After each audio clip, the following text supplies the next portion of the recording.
आप देख रहे हैं लाइव इंडिया हर पल। नमस्कार, लाइव इंडिया में आपका स्वागत है। मैं अनिल सम्राट। झारखंड नगर निकाय चुनाव की सरगर्मी कहा जाए पूरी तरह से तेज तो है ही। आज नामांकन का आखिरी दिन था। झारखंड में 48 नगर निकाय क्षेत्रों में चुनाव होने वाले हैं और इसको लेकर पूरी तरह से तैयारियां तेज हो गई हैं। और कहा जाए तो आज जो आखिरी दिन था उसको लेकर समाहरणालय परिसर में भी काफ़ी गहमागहमी का दिन था, क्योंकि नामांकन के आखिरी दिन में पूरा जोर लगा दिया जाता है। और कहा जाए कि जो शक्ति प्रदर्शन कहा जाए वो दिख रहा है, लगातार दिख रहा है। कल भी शक्ति प्रदर्शन दिख रहा था, आज भी शक्ति प्रदर्शन दिखा है। और सबसे बड़ी बात है कि इसमें बड़े ही उत्साह के साथ नामांकन पत्र भरा गया है, देखने को मिला। और अपने साथियों के साथ भी शक्ति प्रदर्शन किया गया। और मैं बता दूं कि आज नामांकन का आखिरी दिन, कल जो है स्क्रूटनी है, जांच होगी। और परसों की बात करें, 6 तारीख की अगर बात करें तो जिसमें नाम वापसी का दिन है। और 7 तारीख को चुनाव का चिन्ह जो है सभी प्रत्याशियों को दे दिया जाएगा। और उसके बाद पूरी तरह से डोर टू डोर कैंपेन का जो दौर चलेगा वो देखने वाला होगा और देखने वाली बात होगी। और अपने नगर निकाय में किस तरह से लोगों को प्रभावित करेंगे प्रत्याशी, वो 7 तारीख से शुरू हो जाएगा। हमारे साथ हमारे संवाददाता पूजा दुबे हैं। पूजा जी, किस तरह से आप देख रहे हैं तस्वीरों को, क्योंकि नामांकन के आज आखिरी दिन, इससे पहले भी आपने नामांकन का दौर देखा, आज आखिरी दिन था। आप क्या देख रहे हैं और किस तरह से उत्साह प्रत्याशियों में है? प्रत्याशियों के साथ साथ नगर निकाय क्षेत्रों में लोगों को भी उम्मीद है कि हमारे जो समस्याएं हैं वो अब दूर होंगी, क्योंकि 2018 के बाद से चुनाव हुए नहीं थे, अब हो रहे हैं। देखिए, ज़रूर चुनाव का दौर लगातार अब काफ़ी तेज़ हो चुका है। और चूँकि ये पूरा निकाय चुनाव दलीय आधार पर नहीं है, और आज के अगर दिन के वर्तमान दिन की अगर बात करते हैं तो आज नामांकन का अंतिम दिन था। और दोपहर 3 बजे के बाद नामांकन की पूरी प्रक्रिया, जो शोर था नामांकन का, वो कहीं ना कहीं थम चुका है। और जिस तरीके से अगर हम लोग बात करेंगे पूरे निकाय चुनाव की, तो निकाय चुनाव में पूरी प्रक्रिया शुरू हो चुकी है। और जिस तरीके से आज सभी लोग यहाँ पर अपना नामांकन दाखिल कर चुके हैं। और अगर हम लोग रांची नगर निगम क्षेत्र की बात करते हैं तो 10 ऐसे प्रत्याशी हैं जो फिलहाल अभी मेयर के पद के लिए रेस में यहाँ पर हम लोगों को देखने को मिल रहे हैं। इसमें से स्क्रूटनिंग होंगी, उसके बाद लोगों के फॉर्म्स भी चेक किए जाएंगे, आखिर क्या कुछ चीज़ें हैं, किन किन लोगों का नाम यहाँ पर आया है, क्या है, सारी चीज़ें ज़रूर यहाँ पर क्लियर हो जाएगी। लेकिन अगर हम लोग बात करेंगे नाम वापसी के दिन की, तो बहुत सारे लोग, जैसे कि फिलहाल अभी दलीय आधार पर नहीं है, तो लोग एक दूसरे को समझाएंगे कि किस तरीके से जीत हो सकती है।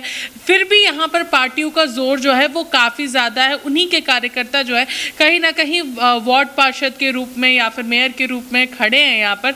तो समझाने और यहाँ पर नाम वापसी का सिलसिला जो है वो भी हम लोगों को देखने को मिलेगा। इससे पहले भी लगातार ये प्रक्रिया चल रही थी, इसलिए कहीं ना कहीं मेयर पद पर हम लोगों को 2 प्रबल दावेदार जो है वो हम लोगों को देखने को मिल रहे हैं। अगर हम लोग बात करेंगे, एक तरफ रमा खलको है तो दूसरी ओर रोशनी खलको है। जहां पिछले दिनों रमा खलको ने नामांकन दाखिल किया था, तो आज की अगर बात करते हैं तो रोशनी खलको ने भी जोर शोर के साथ समाहरणालय पहुँच करके नामांकन दाखिल किया है। एक बहुत बड़ी रैली उनके साथ चल रही थी। रमा खलको की भी जो पूरी रैली थी वो भी काफी भव्य रूप से समाहरणालय पहुंची थी। तो दोनों ने ही अपना जोर दिखाया। जहां रमा खलको नॉमिनेशन करने पहुंची थी तो वहां पर मंत्री दीपिका पांडे वहां पर मौजूद थी, शिल्पी नेहा तिर्की वहां पर मौजूद थी, कार्यकारी अध्यक्ष की अगर बात करते हैं तो बंधु तिर्की वहां पर मौजूद थे।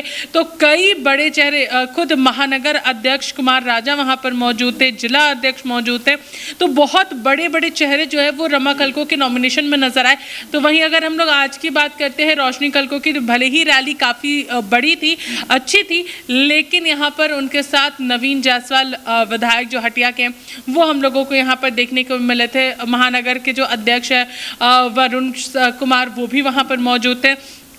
तो इस तरीके से लोगों की जो बड़े चेहरे थे वो कहीं ना कहीं रोशनी खलको के साथ कम नजर आए एज कम्पेयर टू। अगर हम लोग रमा खलको की बात करते हैं, रमा खलको के पास एक बहुत अच्छा मौका यहाँ पर है क्योंकि वो फर्स्ट मेयर के रूप में यहाँ पर जानी जाती है और उनका जो काम करने का तरीका है, काम शैली है, निगम को समझती हैं और फंडिंग कैसे जनरेट करनी है एज अ मेयर वो अच्छे से जानती है। जहाँ तक बात रही रोशनी खलको की, रोशनी खलको उस दौरान चर्चा में आई थी जब उनके द्वारा यहाँ पर निकाय चुनाव को लेकर के पिटीशन दायर किया गया था, जब वो वहाँ पर कोर्ट में लड़ रही थी यहाँ पर कि निकाय चुनाव जल्द से जल्द किया जाना चाहिए।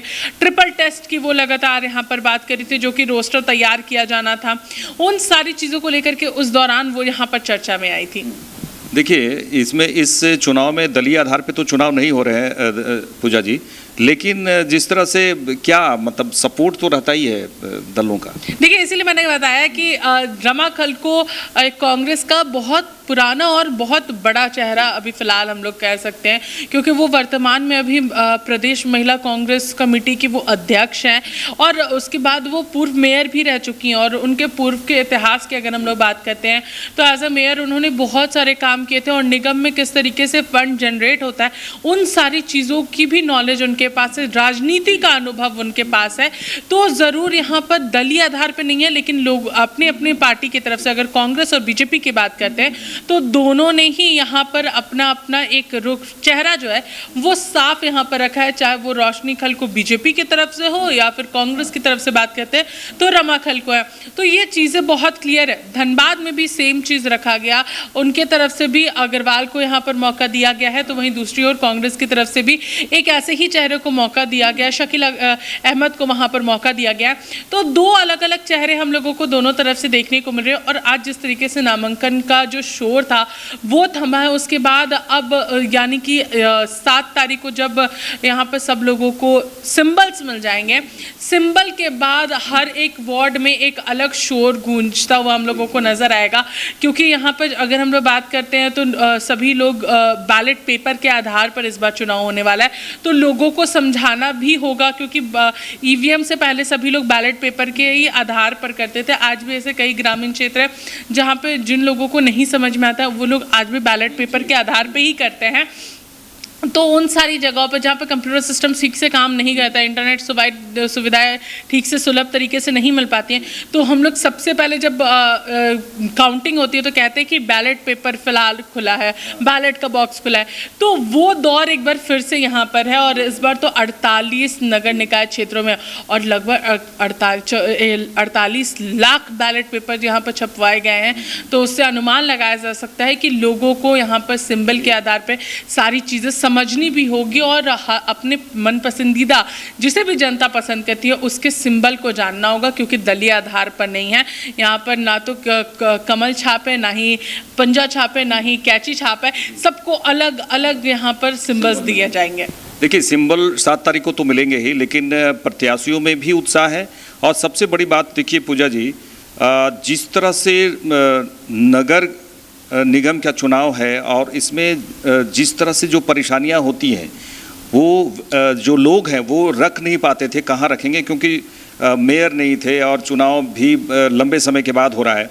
एक तरह से कहा जाए कि जनता में काफ़ी उत्साह है क्योंकि अब जो भी समस्याएं हैं उसे सुनने वाला कोई है जिसका निदान अब जल्द होगा।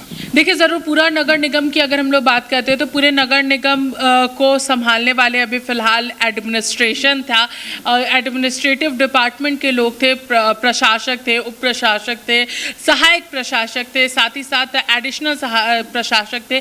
तो ये सभी लोग पूरे नगर निगम को संभाल रहे थे, उसकी सारी समस्याओं को पब्लिक की दूर कर रहे थे। अगर हम लोग वार्ड पार्षदों की बात करते हैं अनिल, तो वार्ड पार्षद हर एक क्षेत्र से एक एक व्यक्ति की परेशानियों को सुनता है और उसका निदान करता है। अगर आप एक बर्थ सर्टिफिकेट भी बनवा रहे हैं या डेथ सर्टिफिकेट बनवा रहे हैं तो उसमें पार्षद का सिग्नेचर चाहिए होता है और उसके बाद साथ ही साथ हॉस्पिटल का कि ये व्यक्ति यहीं का निवासी था। तो या फिर अगर पहचान पत्र में अगर कुछ गड़बड़ी हुई है तो भी हम लोग पार्षद के पास जाते हैं। अगर हमें राशन कार्ड बनवाना है तो पार्षद की ज़रूरत पड़ती है। अगर कहीं पर नाली बनवाना है तो उसके लिए वो लोग खुद अनुशंसा करते हैं कि हाँ हम लोगों को यहाँ पर, क्योंकि एक प्रॉपर फंड जो है हर एक पार्षद को दिया जाता है जिसके ज़रिए वो काम करते हैं, क्योंकि नगर निगम खुद में एक पूरा बहुत बड़ा एडमिनिस्ट्रेशन है जहाँ पर जैसे लोकसभा, राज्यसभा और विधानसभा का सत्र चलता है, वैसे ही वहाँ पर भी एक सत्र आहूत होती है, बोर्ड की मीटिंग होती है जहाँ पर सारी चीज़ों पर चर्चा होती है, बजट अलॉटमेंट होता है सभी लोगों को, तो उस आधार पर पार्षद जो है वो सारी चीज़ों को खर्च करते हैं। अगर कहीं पर पीसीसी रोड भी तैयार करना है तो उसके लिए भी अनुशंसा की जाती है। अभी फिलहाल अगर जैसे पब्लिक की बात करेंगे तो पब्लिक अभी फिलहाल अपने विधायकों को खोज रही थी, विधायक के पास जा रही थी, उनसे जा करके मिल रही थी, उनसे अनुशंसा करा रही थी। किसी भी योजना, अभी वर्तमान में अगर हम लोग बात कर लेंगे मैया सम्मान योजना की, अगर हम लोग बात करते हैं तो उसके लिए भी लोगों को ब्लॉक जाना पड़ रहा था, जो कि सीधे सीधे आंगनबाड़ी केंद्र की जो महिलाएं हैं वो सभी सारी चीज़ें कर रही थी, लेकिन उसके लिए भी सबसे पहले उन्हें ब्लॉक जाना पड़ रहा था। पार्षद रहते तो वो सारे पेपर को एक बार में कलेक्ट करके उसके बाद फिर यहाँ पर आंगनबाड़ी सेविका को दे दिया रहता, तो इससे काम आसान हो जाता, पब्लिक को ब्लॉक ऑफिस या फिर पंचायत भवन जाने की ज़रूरत नहीं पड़ती। तो ये सारी चीज़ें अभी फिलहाल बहुत ज़्यादा डिफ़िकल्ट था, जिससे अब पार्षद से आने से काफ़ी आसानी होगी। वहीं अगर हम लोग मेयर की बात करते हैं तो मेयर अब ख़ास तौर पर राजस्व जो पूरा बढ़ेगा उस पर फोकस करने वाली हैं, क्योंकि होल्डिंग टैक्स और अगर हम लोग वाटर सप्लाई की बात करते हैं, इन सारी चीज़ों से निगम को फ़ायदा होता है, रेवेन्यू जनरेट होता है, तो अब वो जनरेशन काफ़ी ज़्यादा होगा, क्योंकि प्रशासन के द्वारा ज़रूर बार बार नोटिस जारी किया जा रहा था। अगर हम लोग वर्तमान में बात करेंगे तो रांची में ही लगभग 2,35,000 ऐसे लोग हैं जो होल्डिंग टैक्स यहाँ पर भरते हैं, लेकिन जब उसका पूरा कलेक्शन आता है बार बार नोटिफाई करने के बाद भी, तो वो पूरा 2 लाख के करीब में पहुँच पाता है। कहीं ना कहीं वो 35,000 या फिर 10,000 जो व्यक्ति इतने रिमाइंडर्स के बाद भी नहीं देते हैं, वो सारा कलेक्शन पे बहुत ज़्यादा फोकस रहेगा। बहुत सारी बड़ी बड़ी कंपनियां हैं जो होल्डिंग टैक्स अभी तक बकाया रखी है। अगर हम लोग बात करेंगे यहाँ पर बूटी मोड़ की या फिर पिस्का मोड़ की, बहुत अलग अलग जगहों पर जो अलग अलग कंपनीज़ हैं उनके भी यहाँ पर होल्डिंग टैक्स यहाँ पर लाखों में बकाया है, तो उस पर बहुत ज़्यादा फोकस किया जाएगा। देखिए पूजा जी, ये भी चलते चलते हम दर्शकों को बता देंगे कि इस बार जो नगर निकाय चुनाव हो रहे हैं उसमें महिलाओं की भागीदारी ज़्यादा से ज़्यादा देखने को मिलेगी, तो इस पर आप क्या कुछ करें? देखिए, इस बार महिलाओं की भागीदारी काफ़ी ज़्यादा है, क्योंकि इस बार जो 53 वार्ड है उनमें से लगभग यहाँ पर 26 जो सीटें हैं, लगभग 26 के अराउंड में वो सीटें हैं जहाँ पर महिला आरक्षित रखी गई हैं। लेकिन जो ऐसी भी सीटें, चाहे वो ST की बात करें, SC की बात करें, OBC की बात करें, जनरल की बात करें, वो सभी जो है उन सभी जगहों से भी महिलाएं काफ़ी ज़्यादा निकल कर सामने आएगी। तो कहा जा सकता है कि इस बार निगम जो है वो महिलाओं के अधीन हम लोगों को देखने को मिलेगा। महिलाओं की भागीदारी इस बार निगम में काफ़ी ज़्यादा देखने को मिल सकती है। देखिए पूजा जी, सबसे इंटरेस्टिंग बात ये है कि जिस तरह से अभी जहाँ जहाँ आरक्षित की गई हैं महिलाओं की सीट में, अगर जहाँ इससे पहले जहाँ उसके पति अगर किसी पद में थे तो निश्चित तौर पे उन अपनी पत्नी को जो है सामने लाके उसमें शामिल करते हैं, क्योंकि अब उसकी पत्नी ही को खड़ा किए हैं, कि ये ज़्यादातर देखने को मिला है। देखिए, ज़रूर ऐसे बहुत सारे वार्ड है जो कि महिला आरक्षित कर दिए गए हैं, तो जो यहाँ पर जो पुरुष पार्षद थे उनकी कोशिश यही रही कि उनकी पत्नी आगे बढ़ करके आगे काम करे या उनकी बहन आगे आकर के काम करे, कुछ ऐसे ही सिस्टम्स को अपनाया गया है। और देखिए, महिलाओं की भागीदारी तो यहीं से नज़र आ रही है। मेयर पद पे 2 महिलाएं आमने सामने हैं, तो महिलाओं की भागीदारी तो निगम में काफ़ी ज़ोर शोर से रहेगी। पूजा जी, कितना दिलचस्प होगा, क्योंकि आज नामांकन का आखिरी दिन था और अब जैसे जैसे धीरे कदम बढ़ रहे हैं और उसके बाद सिंबल मिलेगा 7 तारीख को, उसके बाद भी बड़ा रोमांचक मुकाबला नज़र आ रहा है, क्योंकि वार्ड में भी कई प्रत्याशी एक साथ खड़े हैं।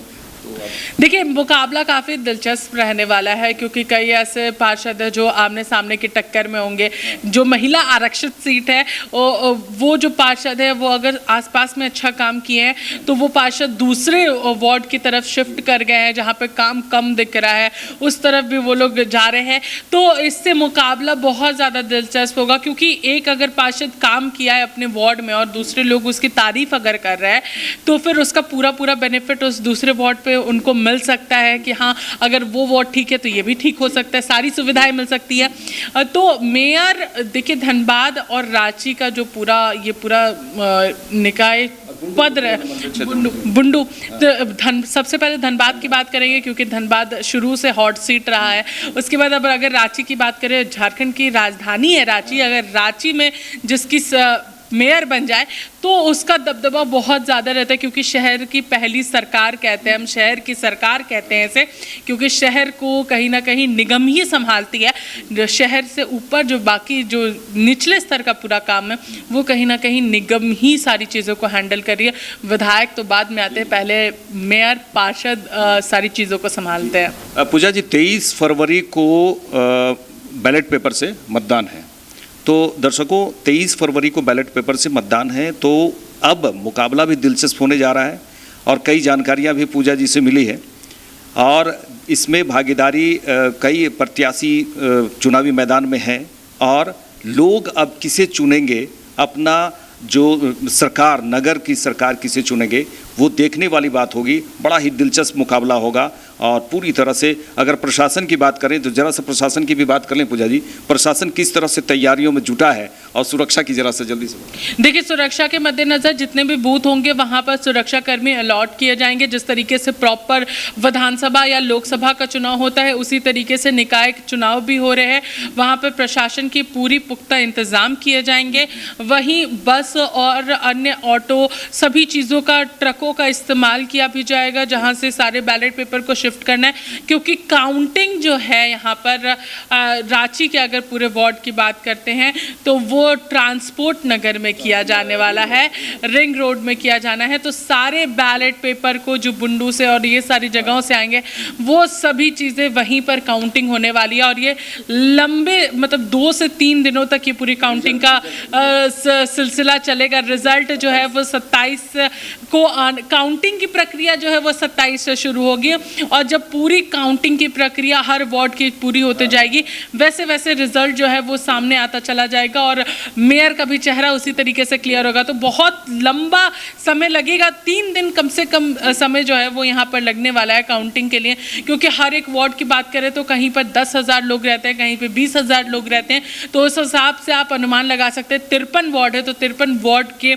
अलग काउंटिंग है और मेयर का जो पद होगा उसके लिए भी काउंटिंग बहुत ज़ोरों शोरों से होने वाली है। चलिए, तमाम बातचीत के लिए पूजा जी आपका धन्यवाद। देखिए दर्शकों, अब चुनावी सरगर्मी तो तेज बढ़ी हुई है और 7 तारीख को जो चुनाव चिन्ह मिलेंगे उसके बाद देखिएगा किस तरह से मुकाबला दिलचस्प तो होगा ही, साथ ही प्रत्याशी पूरी तरह से जोर लगा देंगे। डोर टू डोर कैंपेन होगा।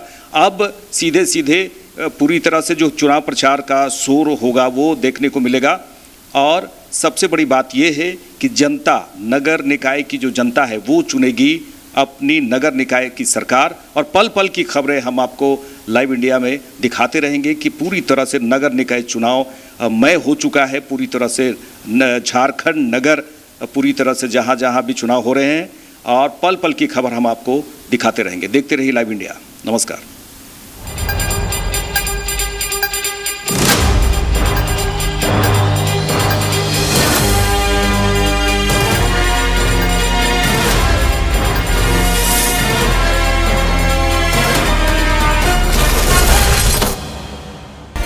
आप देख रहे हैं लाइव इंडिया हर पल।